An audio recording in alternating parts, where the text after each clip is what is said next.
Good morning. Gagawa po tayo ngayon ng dishwashing liquid. Ganito po siya. Binili ko lang yan sa Shopee. Tapos, ito yung powder niya ay binuhos ko na po sa 14 liters na tubig. So, ayan, may instruction naman siyang kasama. Ayan. Ayan siya. Ayan. Ito ang soap pactan. At ito po yung tubig, 14 liters. Nilagay ko na po yung powder at binabad ko siya ng 20 minutes. So, tunaw na siya. Ibubuhos na natin ang surfactant. So, ito na po yung surfactant. Ayan. May nakaano naman siya. Naibuhos ko na po yung powder. So, ibubuhos na natin itong surfactant ng unti-unti hanggang sa siya ay maubos. Pagpaikot lang po. Paikot lang yung pagbubuhos niya at ibabad mo lang siya ng 20 minutes bago mo siya haluin ng haluin.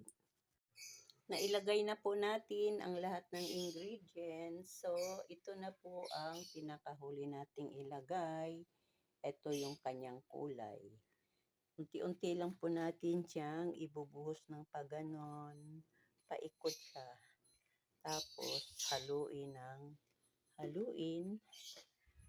siya. Ayan. Hanggang sa matunaw. Ayan. Iubusin lang po natin yung isang ganito. Ayan. Unti-unti lang po natin siya. Tapos haluin.